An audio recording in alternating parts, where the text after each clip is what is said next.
Bonjour, le quotidien Commerçante. Monsieur le Président, les protestations contre la hausse des taux de carburant en France ont dégénéré et le président français a été obligé à annoncer l'état d'urgence économique. Comment évaluez-vous la situation en France? Est-ce qu'il ne s'agirait pas de la hausse du prix de carburant en Russie, puisqu'on en parle beaucoup? Quel est le potentiel des protestations en Russie? Qu'est-ce qui doit prédominer dans cette situation pour l'État? C'est l'obligation de respecter les droits des manifestants ou bien maintenir l'ordre public. L'un n'empêche pas l'autre. C'est ce qu'on dit, c'est la partie finale de votre question. Bien évidemment, il faut absolument que les citoyens puissent faire valoir leur droit d'expression en public, mais toutes ces manifestations, notamment si elles sont publiques, elles doivent rester dans le strict respect de la loi. Et tout ce qui dépasse le cadre de la loi est inacceptable et doit être évidemment poursuivi de la part de l'État. En ce qui concerne ce qui se passe actuellement en France,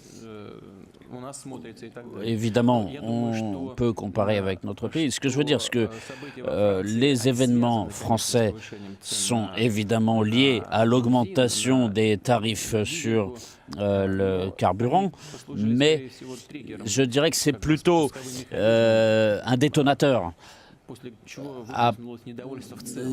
après lequel l'ensemble des mécontentements se sont manifestés.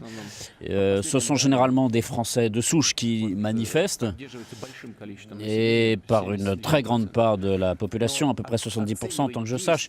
Mais apprécier le comportement des autorités est à mon avis très mal approprié. Il y a une différence entre notre situation et la situation en Russie à propos de l'essence et des produits pétroliers. C'est-à-dire que le gouvernement français a pris consciemment le choix d'augmenter les tarifs des carburants. C'est leur politique, c'est leur choix. Ils l'ont fait dans l'optique d'assurer une répartition des ressources des citoyens pour la solution d'autres problèmes, notamment dans le domaine de la politique énergétique. C'est-à-dire que redistribuer l'argent obtenu par la vente de carburant à d'autres formes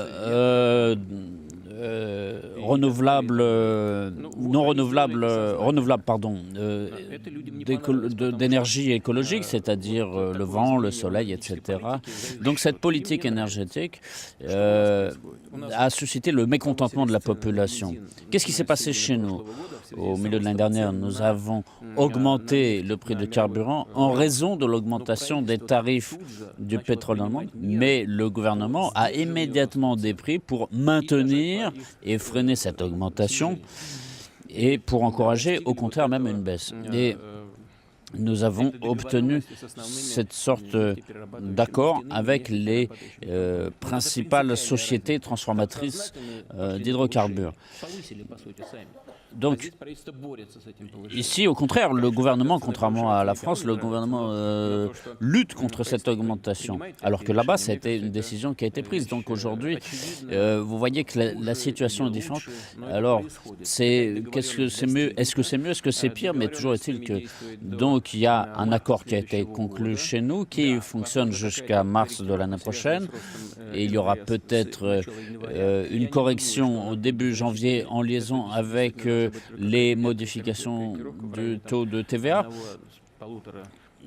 Ça pourrait ne pas dépasser 1% ou 1,5%.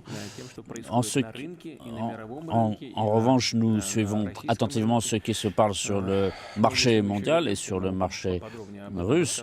On pourrait en reparler encore de façon plus précise, mais dans l'ensemble, si on suit cette question, on voit que la démarche que nous avons prise fonctionne, et c'est-à-dire que le gouvernement ne permettra pas d'augmentation brusque des produits pétroliers cette année.